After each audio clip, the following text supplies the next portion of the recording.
നിങ്ങളുടെ favourite shows ഇനി ഒരിക്കലും മിസ്സാവില്ല. ഇപ്പോൾ C5-ലൂടെ കാണും നിങ്ങളുടെ ഫേവറേറ്റ് ഷോസ് തികച്ചും സൗജന്യമായി. അർച്ചനെ അത് അറിയിച്ചു കഴിഞ്ഞാൽ വല്ലാതെ തകർന്നു പോകും പാവം. എന്റെ കുഴപ്പം കൊണ്ടാണ് കുഞ്ഞുങ്ങളുണ്ടാവാത്തതെന്ന് അവൾ വിശ്വസിച്ചോട്ടെ.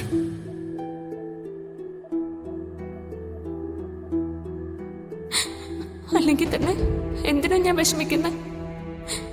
എനിക്ക് സച്ചേട്ടനും ഞാനും ഇല്ലേ? ഈ കാരണം കൊണ്ട് എനിക്ക് സച്ചേട്ടനെ വേദനിപ്പിക്കാനോ മറക്കാനോ പറ്റുമോ? അങ്ങനെ മറക്കാനല്ലല്ലോ ഞാൻ അവളെ ഇത്രയും സ്നേഹിച്ചത്. അർച്ചനയില്ലാതെ സച്ചിക്ക് എന്ത് ജീവിതം, എന്ത് സന്തോഷം. ചില സ്വപ്നങ്ങൾ അങ്ങനെയാണല്ലോ. എല്ലാ സൗഭാഗ്യങ്ങളും ദൈവം തരില്ലല്ലോ. അങ്ങനെ തന്നാ പിന്നെ എന്ത് ജീവിതം?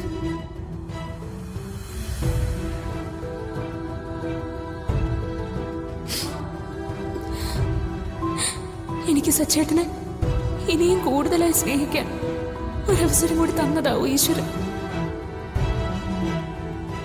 ആ അവസരം നഷ്ടപ്പെടുത്തരുത്. ഞാൻ ഇനി ഒരുപാട് അർച്ചനെ സ്നേഹിക്കണം. എനിക്ക്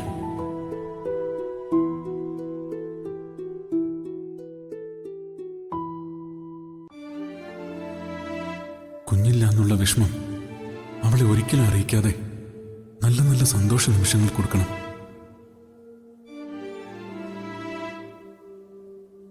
കുഞ്ഞെന്നുള്ള കാര്യം സംസാരിക്കേണ്ട ഒരു സാഹചര്യവും ഇനി ഞാൻ ഉണ്ടാക്കില്ല. എപ്പോഴെങ്കിലും സച്ചേട്ടൻ എല്ലാം അറിഞ്ഞ എന്റെ സ്വപ്നങ്ങൾ കൂടി തകർത്തെന്ന് പറഞ്ഞ് വിഷമിക്കും. അതെനിക്ക് താങ്ങാൻ കഴിയാത്ത വിഷമാണ്. അങ്ങനെ ഒരു വിഷമം ഒരിക്കലും എന്നിലേക്ക് വരാതിരിക്കട്ടെ. ഇനി മുന്നോട്ടുള്ള കാലം അർച്ചനെ ചേർത്ത് പിടിക്കണം. എനിക്ക് ഞങ്ങളുടെ ഇടയിലേക്ക് ആരും വരാനില്ലെന്ന ബോധ്യത്തോടെ തന്നെ. ആ ബോധ്യം എനിക്ക് ഉറപ്പുള്ള കാലത്തോളം ഞങ്ങളെ ഒരു തരത്തിലും അകറ്റാൻ ആർക്കും കഴിയില്ല.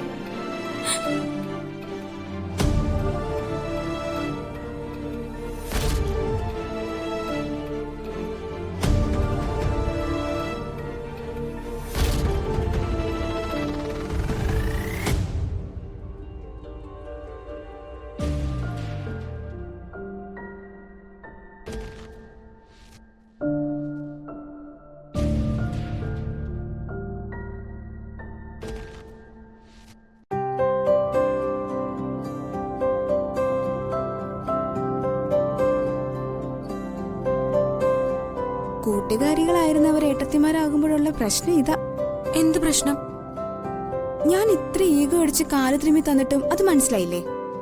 ഓ, ആ റിയാക്ഷൻ ആയിരുന്നു നിന്റെ മുഖത്ത്. വളരെ ശോകട്ടോ. നീയേ കുറച്ചുകൂടി നന്നായിട്ട് അഭിനയിക്കാൻ പഠിക്കണം. ദേ, മിണ്ടാതെ കിടന്നോളാം. ഏട്ടത്തിയാണെന്നൊന്നും ഞാൻ നോക്കില്ല. ഞാനിങ്ങനെ ഇരിക്കുന്നൊന്നും നോക്കണ്ട. ദേഷ്യം വന്നാലേ ഞാൻ കച്ചറയാ, വേറും കച്ചറ. ആ ദേ, അപ്പൊ പിന്നെ ദേഷ്യം വരുത്തണ്ട. മോള് നല്ലോണം തിരുമേ മതി.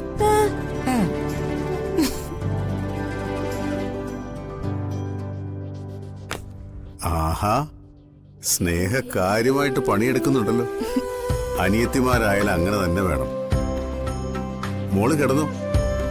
എഴുന്നേറ്റ് പോയാൽ ഈ അപൂർവ ഭാഗ്യം ചിലപ്പോൾ നഷ്ടപ്പെടും. ഡൗൺലോഡ് ചെയ്യൂ C5 ആപ്പ്. കാണൂ എല്ലാ എപ്പിസോഡുകളും സൗജന്യമായി.